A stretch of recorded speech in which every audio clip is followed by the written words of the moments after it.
Hi, everybody. Thanks for tuning in to the Coaching Call podcast. On this podcast, we'll cover various types of coaching by trainers in sports, martial arts, fitness, and business. We'll discuss each coach's methods to getting the most out of their respective athletes or clients and how they attempt to change the platform in which they coach. Join us on a fun adventure as we discuss unique coaching styles. Coaching is a universal part of how we get others to get something done. Join your host, Raphael, and his guests on this unique journey in coaching. Hi, I'm Sifu Raphael, and this is the Coaching Call podcast. If you enjoy this episode, please subscribe and leave a review. This episode was made possible by listeners like you. Andrew, thank you so much for joining me on Coaching Call. How are you today, my friend? I'm great. How you doing, Raphael? Thanks for having me on the show. Excited about chatting with you today. I'm excited. You know, we've had several conversations, you and I, and you've been on some of my other shows as well. But now I get to really, really dive deep into who on earth is Andrew, right? That's why I'm excited today. Okay, all right. So definitely looking forward to it, and sharing some great things. Definitely, Absolutely. should have some fun with it. Yeah. So, you're definitely a business coach. You help people, you help small businesses. You are so driven and you're so passionate about it.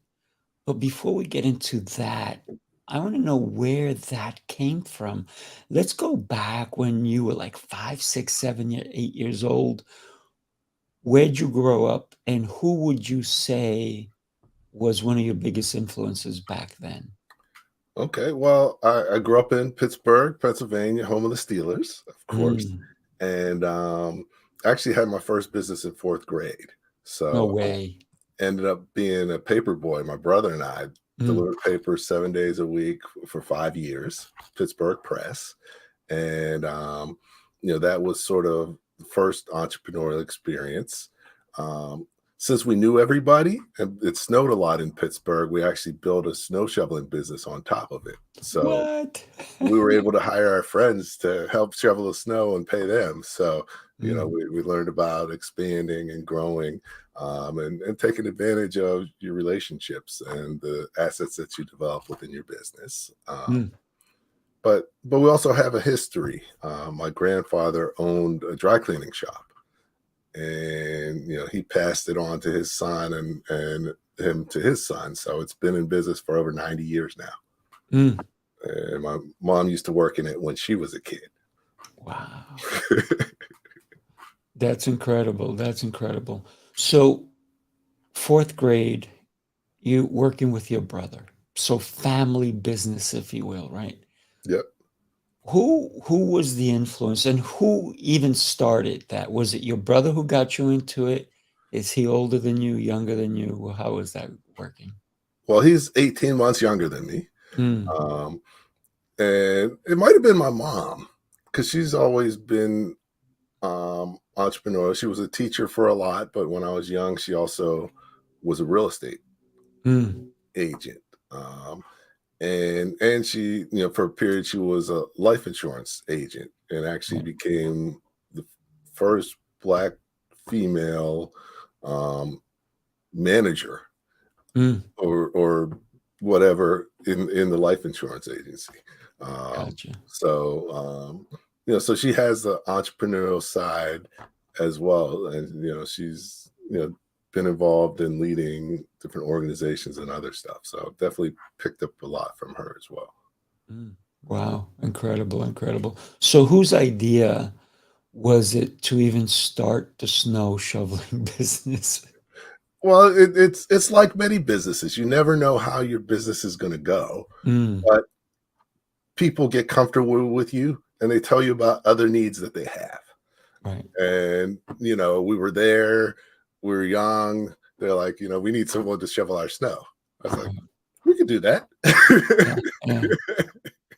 So, in business, you got to go where the market is, where there's a need. And, when you're working with people and they like you, they usually want to do more business with you as opportunities come up. Yeah. It just reminded me when I was a kid, we lived in a neighborhood where the front door was about 200 feet in. So we thought the same thing. We will shovel, but we had to shovel 200 feet.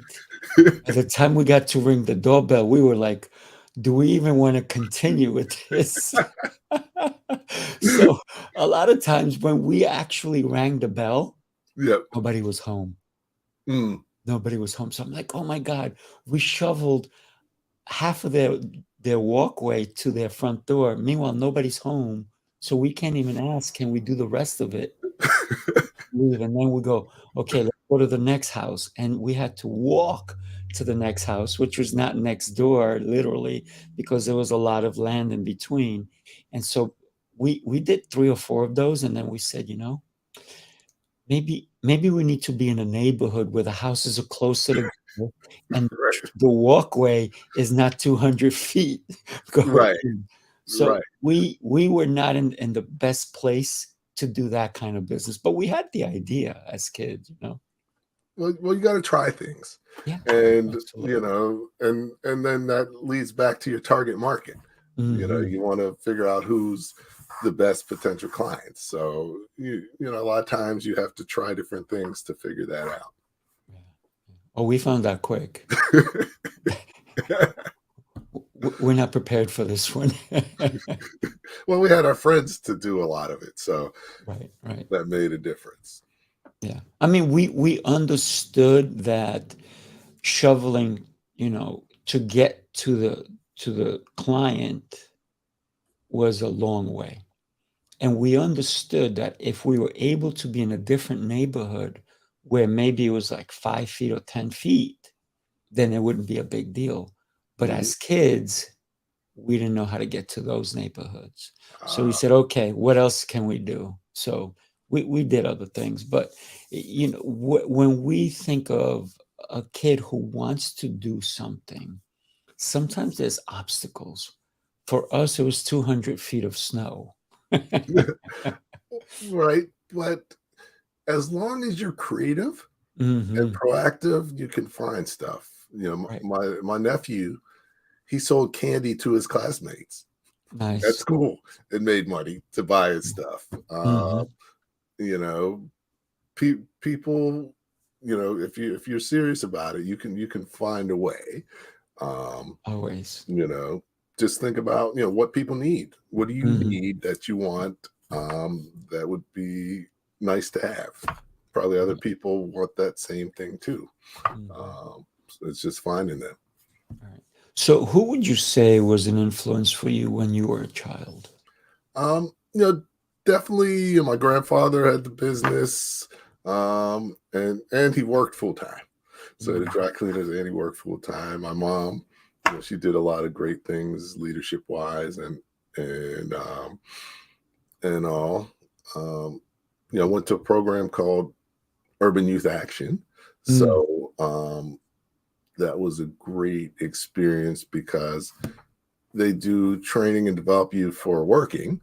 So, like 5th grade, 6th grade, I'm, learning about the world of work, putting together a resume, all that stuff, and actually help you find jobs. So, they got me some opportunities to work. I used to like to work, so I'd have like 2 or 3 jobs at the same time.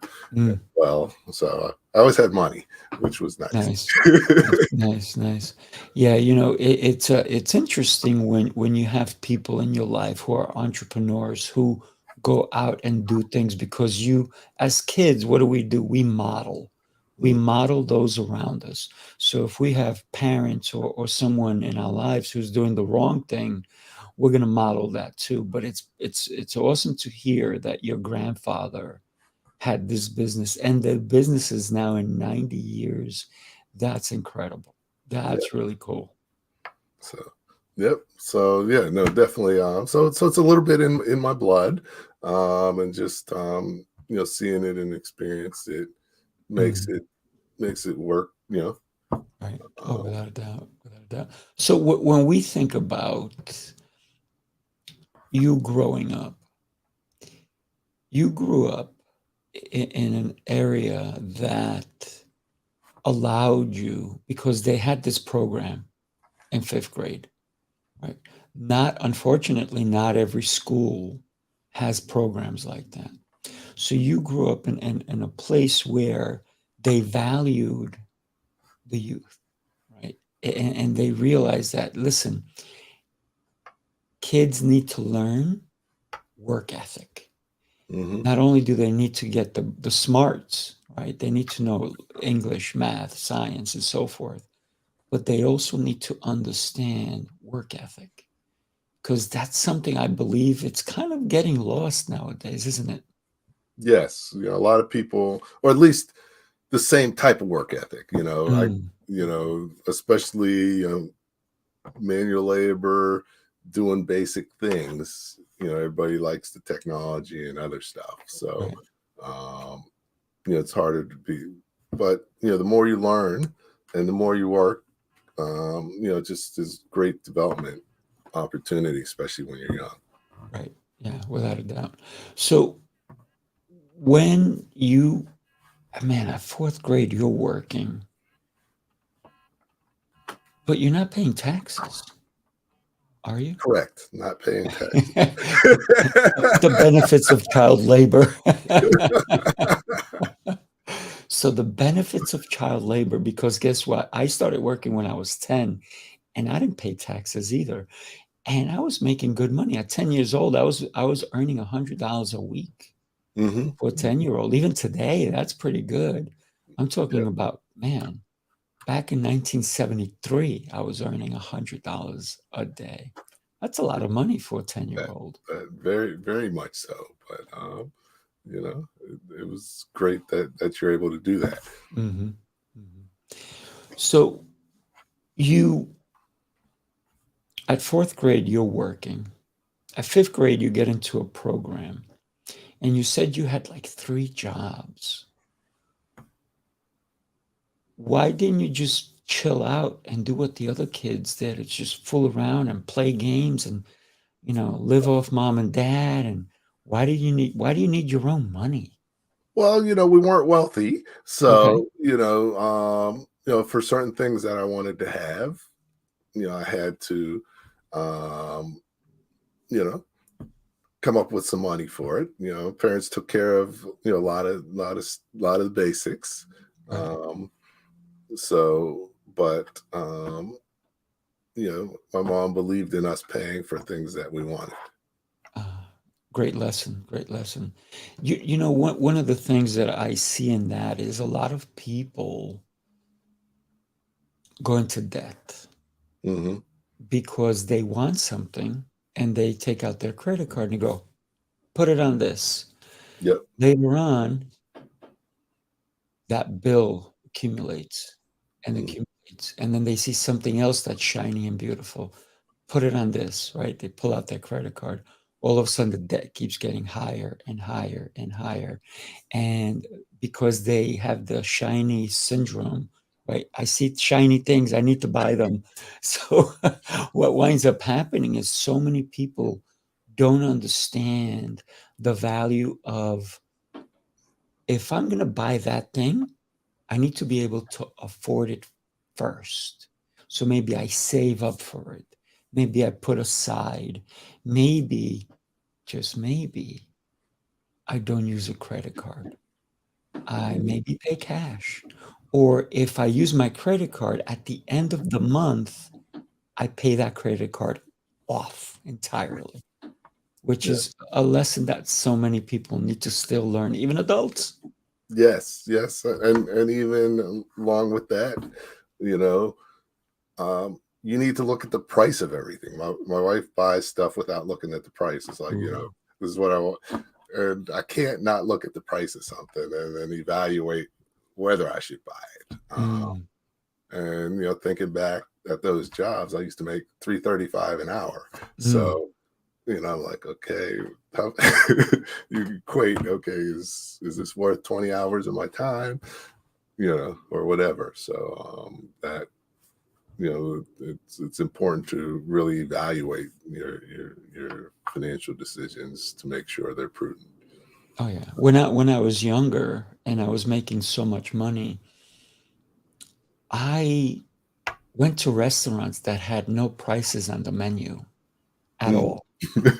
It didn't matter. I remember going to lunches, not dinners, lunches. Maybe I took out a girl or I took out a colleague or a friend, and the bill would come back $500, $600, $700 for lunch. Mm. But I was flowing in money, so it didn't matter.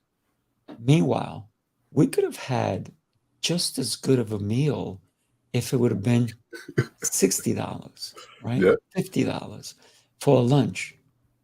Nowadays, because of COVID, everything went up. So maybe it is, $60, $70 for lunch. But when we think about spending without thinking, and that's what I was doing when I was young, because the money was flowing, $500, $600, $7. And I used to do that 3-4 times a week. Well, So for me, it didn't matter. It was just, I'm having a great time. And I was living it up like royalty, because literally when I went into a place like that, they were like, "Hi, Mr. Gomez, how are you today?" And of course, I would have literally 3 waiters waiting on me, okay. because guess what? On a lunch that expensive, the tip was going to be more, right? It's Mhm. not, you're going to tip appropriately. And I always tipped well. So one of the things that I realized at one point, I said, why do I keep going to these restaurants? What is it about them that I like? Because the food, I could have gone, sometimes there was an Italian restaurant. I said, I could have gone to any Italian restaurant. But this was like they didn't advertise, they didn't do anything, because it was like there was waiting lists to be in it. So I wanted the exclusivity. I wanted to be the big guy, right? The guy who didn't worry about the prices. But I wasn't frugal. I wasn't smart. I was young and dumb, because I made the money. I made tons of money. Yeah. So when we think about being frugal, it's not cheap, right? It's about being smart. So frugal, in the old days, I used to think it was, oh man, they're frugal, they're cheap. But now I'm frugal Hmm. and I'm not cheap, because I still tip very well when I go to a restaurant, where sometimes they come back to me and thank me like over and over. I'm like, that's okay, you did a great job. But for me, I changed the word to frugal to smart. Hmm. Right? Hmm. So I want to keep diving into you. You went into several businesses as a kid. What propelled you, and what was when you became an adult? What Okay. was your first business? Did you work for somebody? Did you have your own business? What was that like for you? Okay. Well, I had an interesting journey. On the educational side, my mom was a teacher, so I needed to do well in school. Mm, So I did. right. And back then, there was a big push towards people studying engineering. Mm, So I actually, did well in school, got opportunity to go to MIT and study mechanical engineering. So, mm, and got a Navy ROTC scholarship to do it. While I was at MIT, I actually had a t-shirt selling business. So I had a mm, business, and I worked. I tutored, and I worked in a few different places because I was just used to working. right, right. And when I graduated, I came out as a U.S. Naval officer Mm, and ended up being a supply corps officer. So I ran all the business functions for a ship, which mm. was great business experience. Oh, without a doubt. By the way, thank you for your service. A lot of people think that military, in order for you to be part of this, you have to be in the front line, you have to be with a machine gun, and you have to be shooting. but there's so many aspects to being successful. And you talked about that you were in the process of running certain things, and it was a great business for you. But it was also you were serving us, you were serving our country. So thank you for that. Okay. No, thank you. It was a great experience. Mm, Learned a lot, worked with a lot of great people, and learned leadership.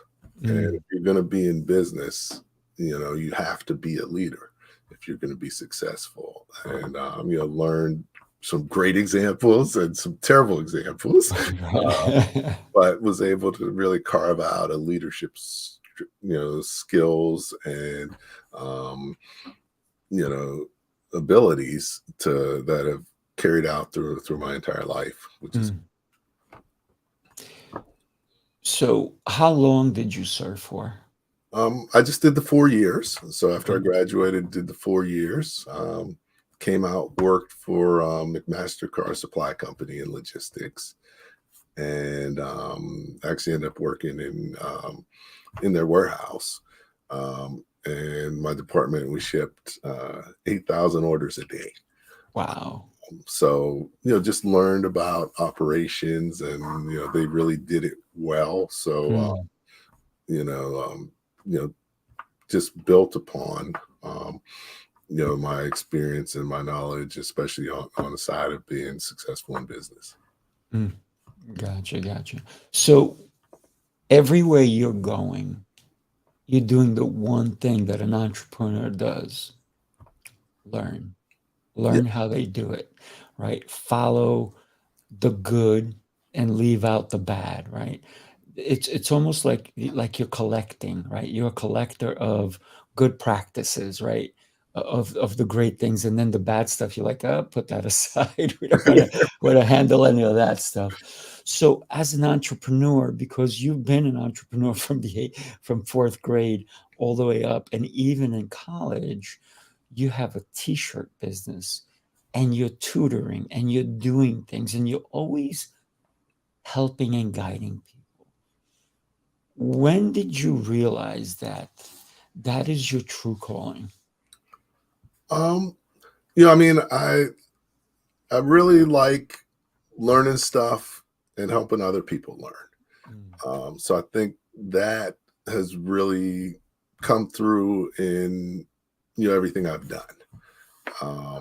And I didn't fully appreciate that until I've had my current business, mm, because I work with people, and that's what I do all the time. Coach, consult, train, and teach, and just mm, really love what I do, and love just seeing how people go from before I knew them to afterwards. Especially my one of my expertises is financial management, and mm. it's great seeing my clients go from not even knowing any of their financial stuff to coming back, like, reviewed my income statement, and these are our margins, which is good. And I'm like, you know Yeah, definitely made a huge difference, nice. and seeing them being successful based on what they've learned. So how long have you had your current business? Um, been doing for 15 years. So Ooh, nice.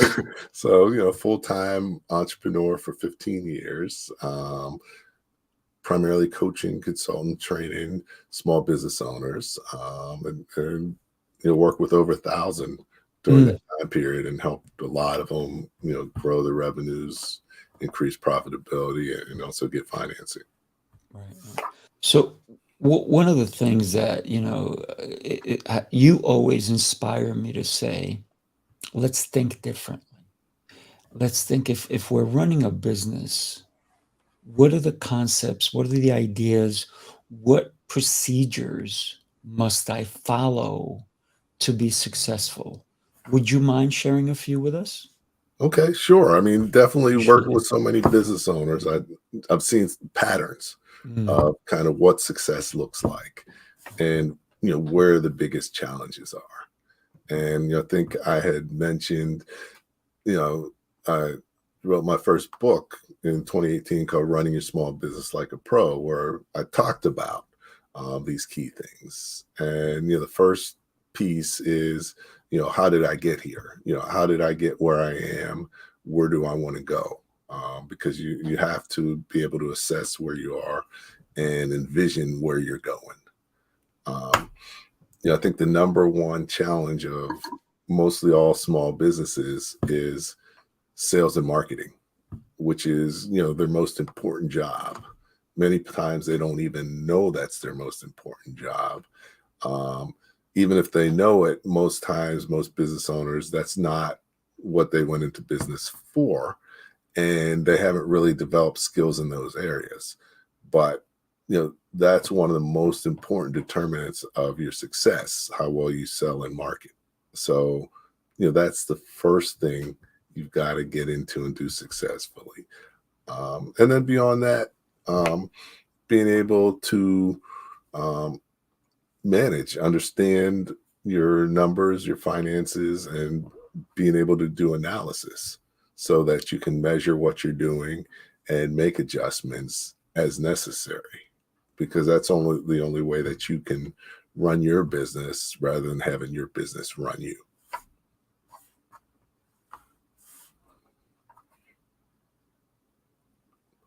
Okay, I think you're muted. I am muted. I did that because you were saying such great stuff. I didn't want to interrupt, But you're right. It's running your business, not having your business run you. Because a lot of businesses or entrepreneurs, when they start, yes, you have to grind like there's no tomorrow in order to succeed. It may have to be for the first 2 years where you almost don't even see your family. Or you have to say to your family, by the way, if you want to see me, come to work. Come to work with me. Right? But sometimes it pays off. But I think that the most important thing is you have to involve your family in those first moments, those first years, to let them know what you're doing so they have the vision clear for them, so they can support you, because without that support, you're going to lose them, right? So, no, I mean, that's definitely important. I would say you want to make time for your family. So, because you don't want to miss important experiences. But definitely as a business owner, you usually have to work harder and longer than if you had a job. And for a while, make less money. Even if not, for a long while, make less money.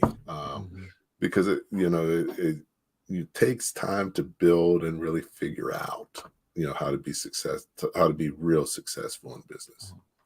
But once you figure that out, there's nothing better. Oh yeah, nothing better. One of the things, if you will, let's say I'm going to sell this water bottle, right? Mm-hmm. And I go door to door and I go sell this water bottle. How many water bottles can I sell in a day? But what if I employed, let's say I can sell 40 of those. What if I employed another person? Now I'm selling 80. What if I employed 30 people? Now it's a numbers game. Don't get me wrong, I have to pay those people to sell that water bottle. But the income is going to be tremendous when we think about leveraging up, right, our thinking, our process. If we can share it, and a lot of people go, man, I don't want to hire somebody because then I have to pay them, I have to manage them, I have to think about them, I have to give them benefits, I have to do these things. But in the long run, they're giving you tons, aren't they? Yes. However, yes, there's a lot of things that go into running a business with employees. And your leadership and organization skills have to be where you can do it successfully, because there's all kinds of horror stories of, maybe you could sell 40 bottles, but maybe someone else only sells 10 Right. because not everybody's a great salesperson. Mhm. Not everybody wants to sell.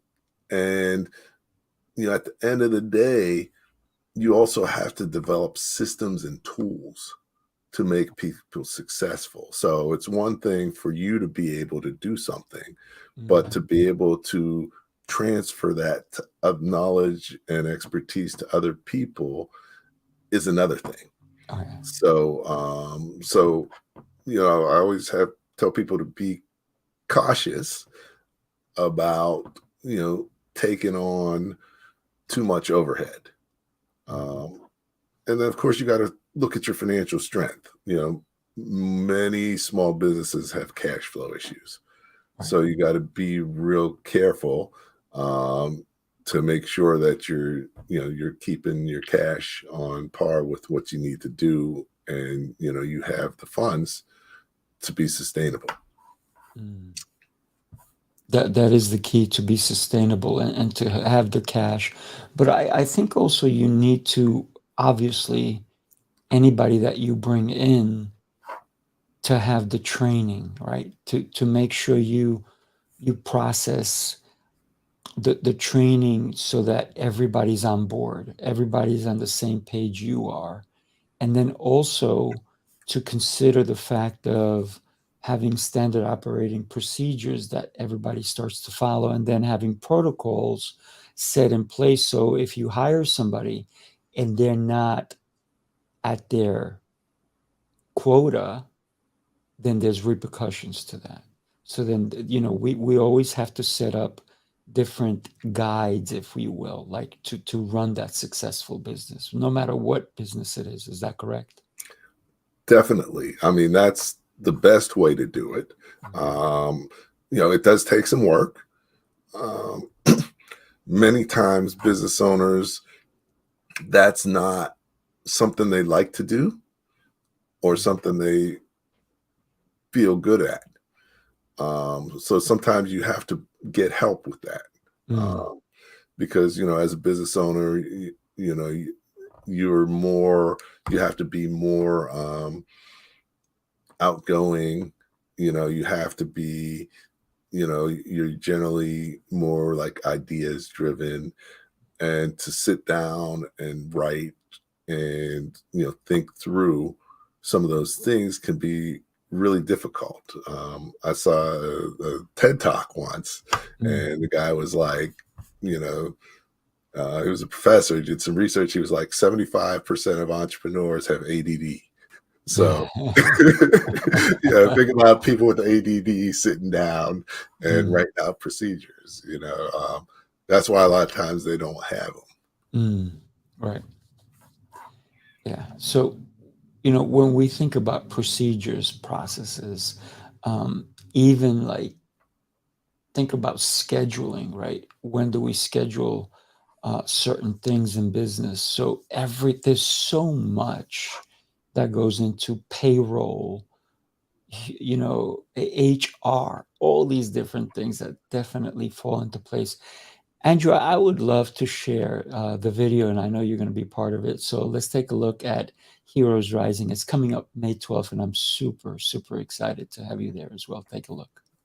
Are you ready for an unforgettable experience that will inspire and motivate you? Look no further than Heroes Rising. This virtual event will showcase some of the speakers who will grace our stage in July. Join us May 12th at 2 p.m. Eastern Time. Heroes Rising brings together a lineup of incredible speakers and thought leaders who will share their wisdom and insights on how to become the hero of your own story. With topics ranging from personal development and leadership to entrepreneurship and social impact, this event has something for everyone who wants to make a positive difference in the world. Whether you're an aspiring leader, an entrepreneur, or simply someone who wants to be inspired and motivated, Heroes Rising is the perfect opportunity to connect with like-minded individuals and learn from some of the most influential voices in the industry. Don't miss your chance to be a part of this transformative experience. Get your tickets now and join us for Heroes Rising on May 12th. It's going to be so much fun. I got to tell you, so much fun. So, Andrew, when we think about business, small business, a lot of small businesses incorporate family, and I know we've had a conversation on this already. But share with us the importance of either having family as part of the business or definitely not having family as part of the business. Okay. Well, I think everybody's different. Hmm. Um, I For think sure. that the key thing is, getting support and understanding from your Mm.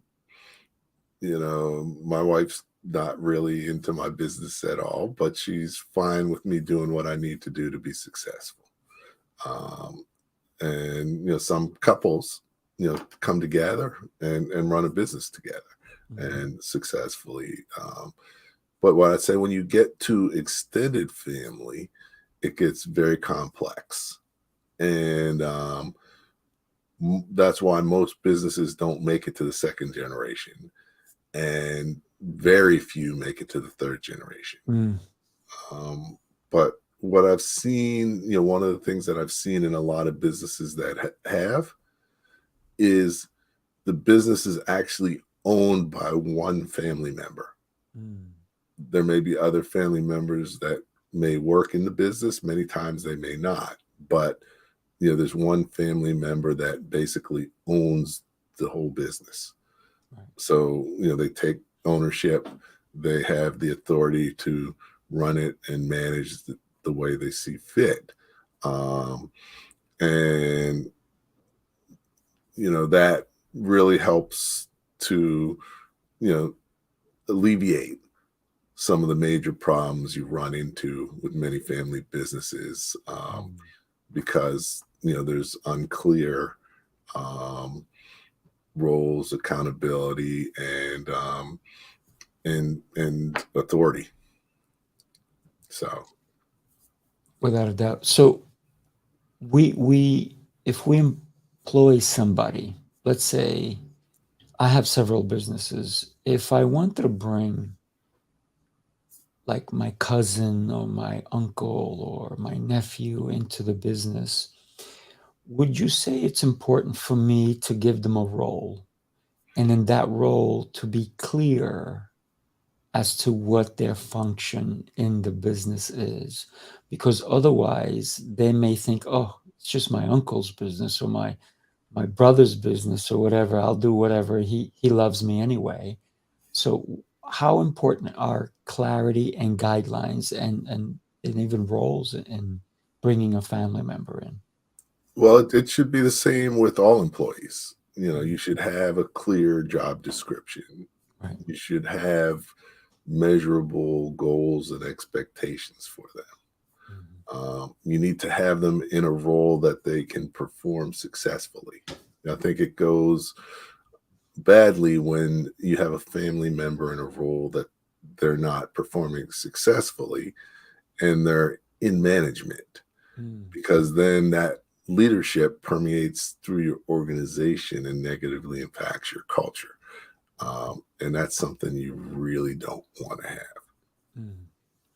So when we think about bringing in a family member, it's that conversation that we have to have. And it may be slightly different, if you will, than if we just brought a stranger out who applied for the job, right?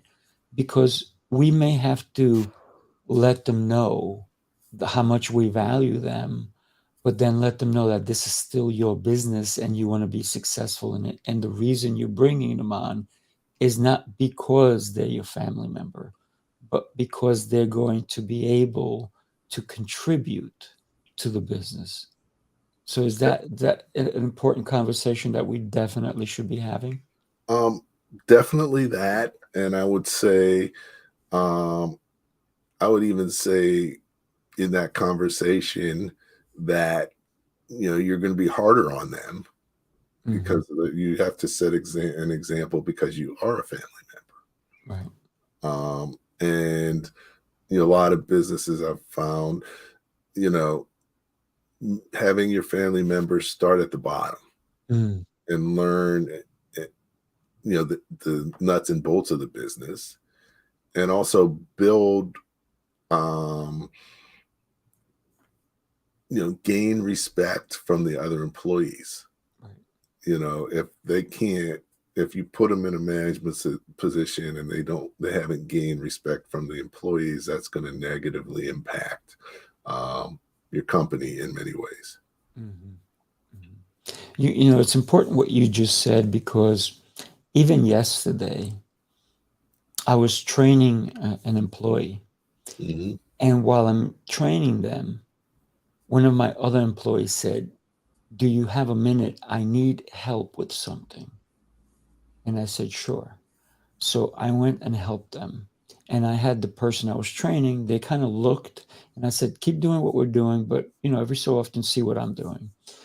And then when I came back, my comment to the person I was training, I said to them, "I go wherever I'm needed." And they're like, What do you mean by that?" I said, "I need to be able to do every aspect of the job, because if somebody needs my help as the owner, I should be able to know how to do it well, and be able to assist as if I'm an employee, so that everybody, including you, whenever you need help, I will be there. And that's what I need from you when you work for me, to be able to help anyone without saying that's not in my job description." Right, and that's part of setting the tone and the culture, which is important. Mm-hmm. I would say that also depends on the size of your organization, Right.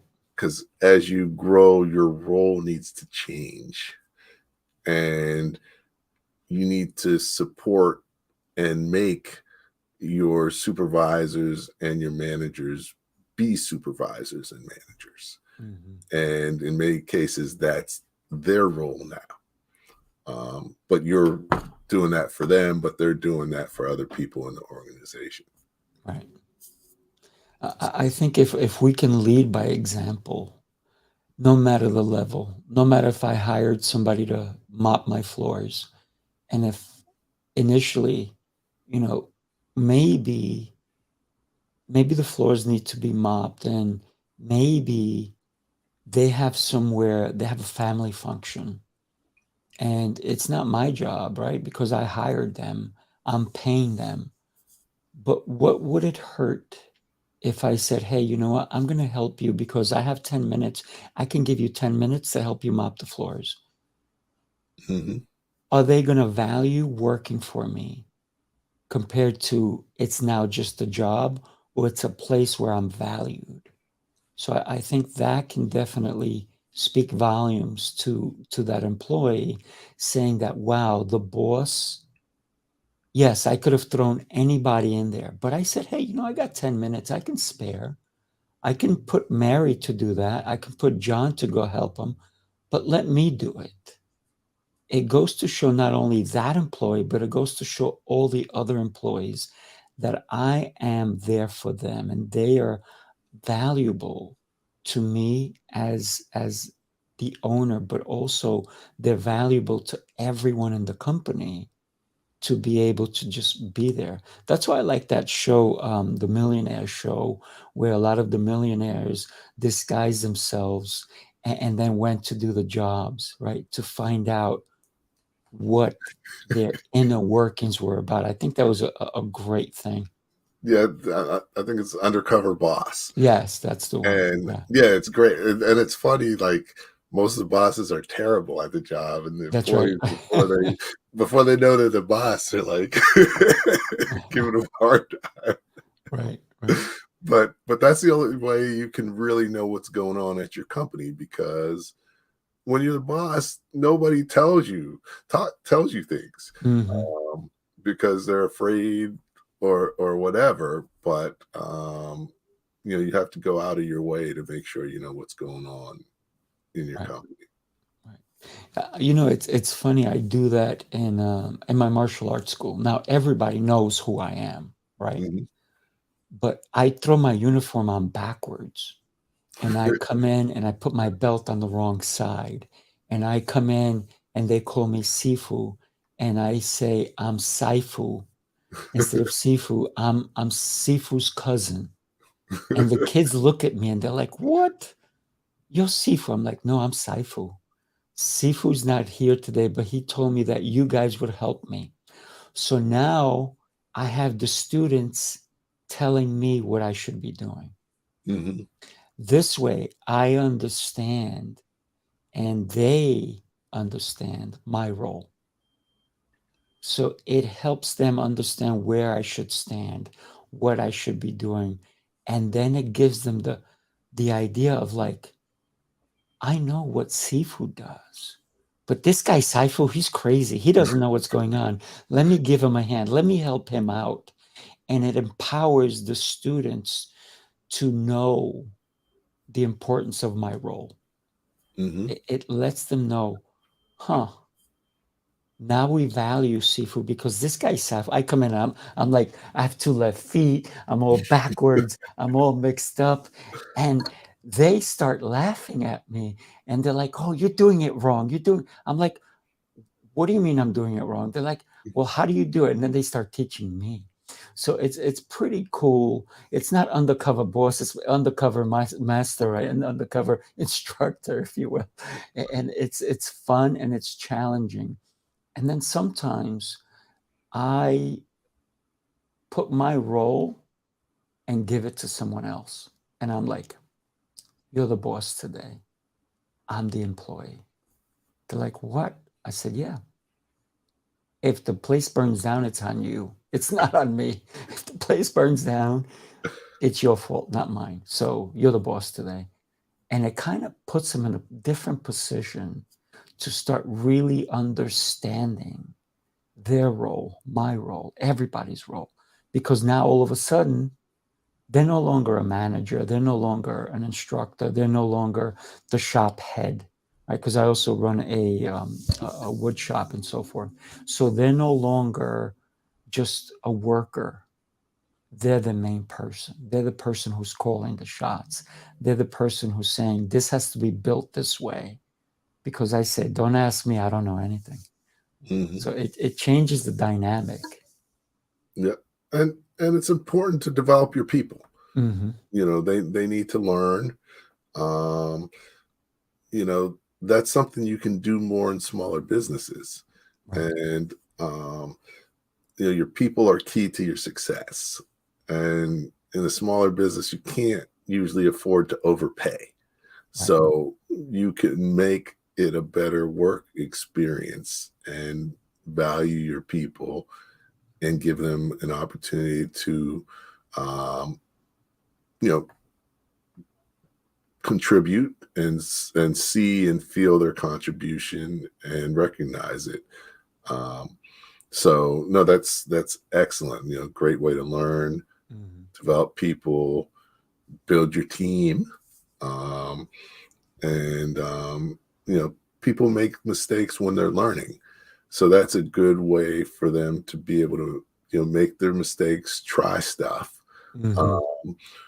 without it being, a negative situation. A lot of times people just get thrown into roles and their expectations, and, it's their first time and they don't do it well. Right. And, depending on how your organization's culture is, you can really discourage them, or you can encourage them and help them to be more successful. Right. So that's, sort of what you're doing, which is great. Yeah. Oh, and I have fun doing it, by the way. Yeah, and it is fun. I do something similar when I'm teaching access to capital class. Mm-hmm.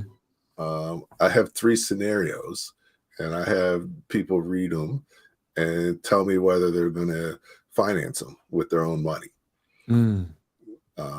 Because, when you trade places and put yourself in someone else's shoes,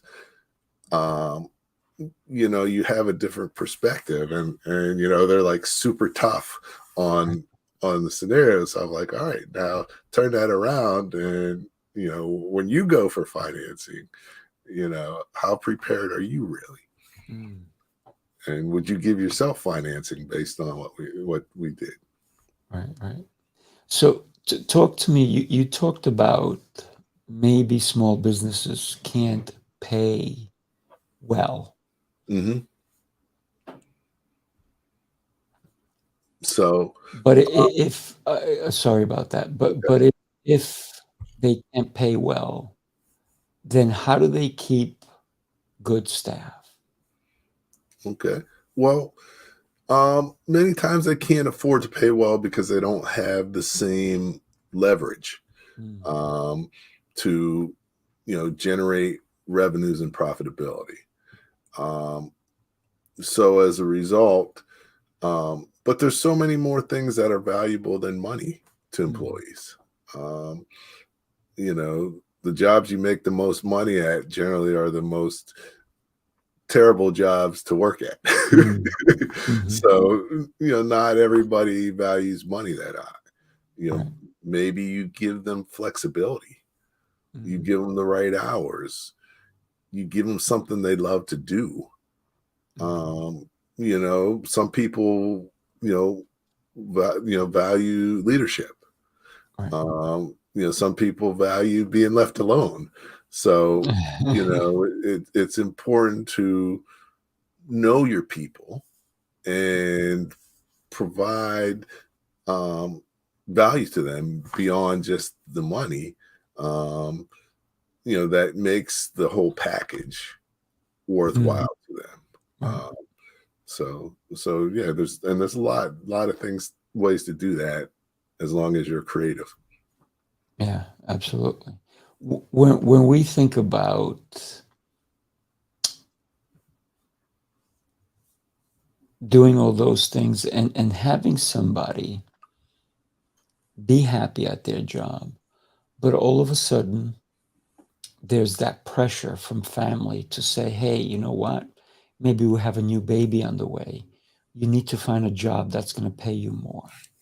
And then we're going to turn around and we're going to lose that employee that maybe has been with us 3, 4, 5, 6 years.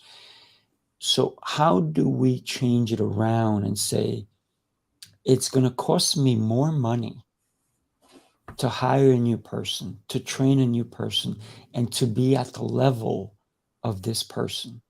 Or do I have to spend an extra 20 or 30 grand to hire somebody at this level, at their level, because maybe we couldn't afford it? So is it wise to now say, how can I afford to maybe give them, if I have to hire somebody to do everything they're doing, it may cost me $20,000, $30,000 more. What if instead of 20 or 30,000, what if I gave them a raise of 10,000? Would that be better? Because then without this person, my business would suffer. And then all of a sudden they're like, I could stay here. It's viable because you see my worth. How important would that be for a business? Small business, of course. Well, I'd say every situation is different. Mm-hmm. Um, I'd say you want to try to not have to rely on people to that level.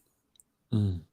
Um, you got to look at your financials and you got to make a prudent decision. Right. Um, but even though it's difficult for some time, everybody can be replaced, and you don't want to do something that's going to change the culture of your company or negatively affect Mm-hmm. other people, because word gets out. Oh, so and so got a $10,000 raise.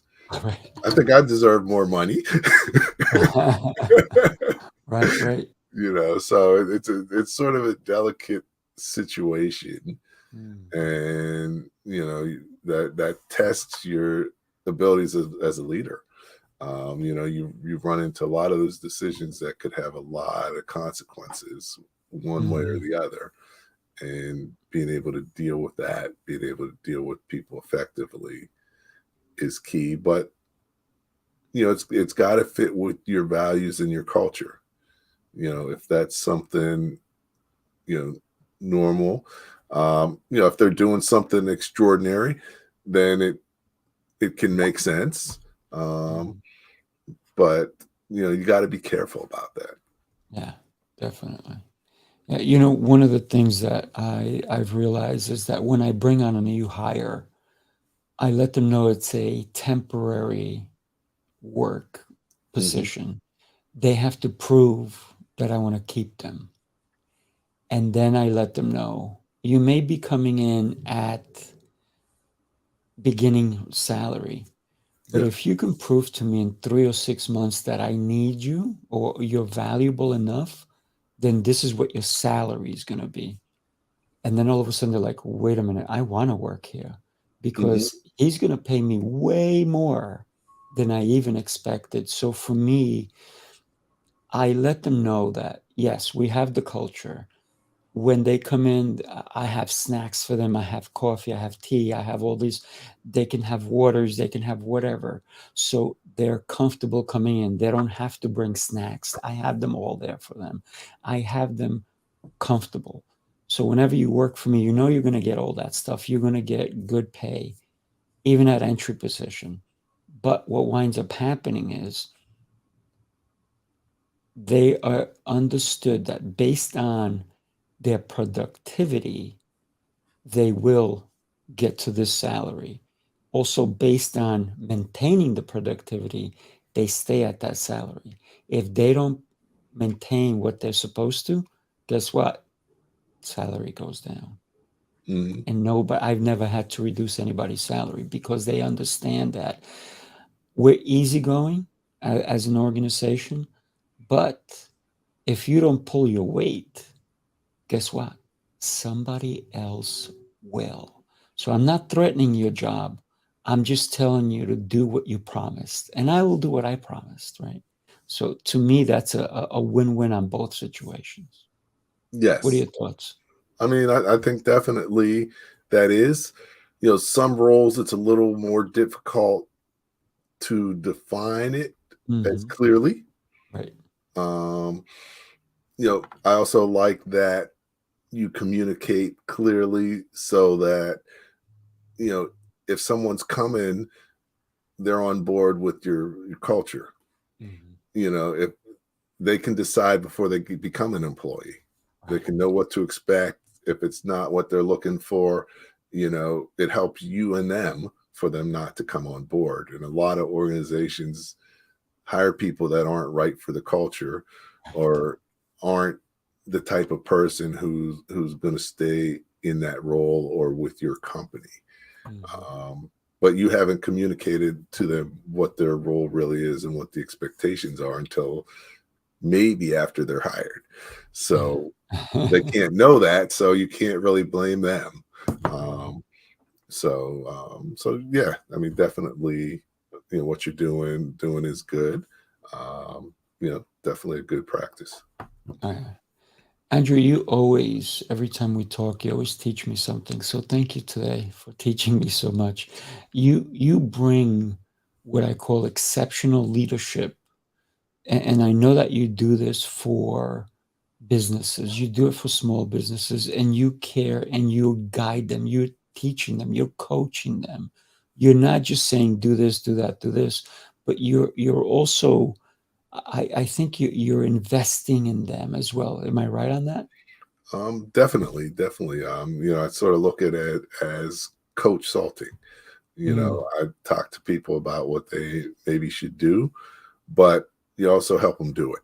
Either, sometimes you don't know how to do stuff and you need to see it.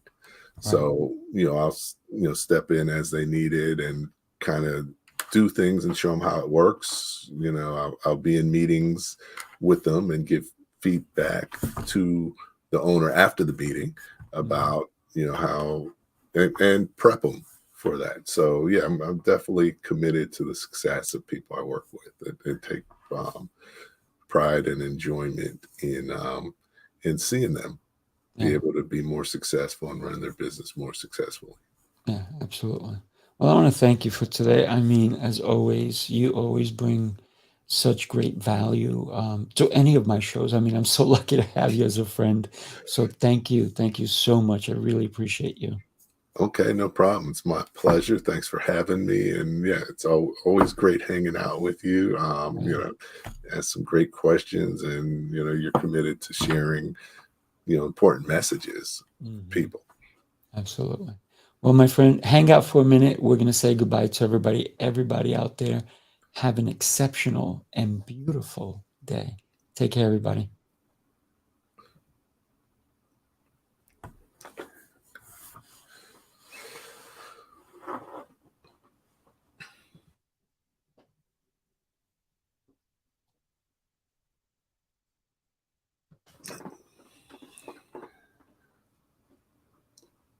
And we're still here, but we're going to say goodbye again. I Okay. don't know why it didn't end. Goodbye, everybody.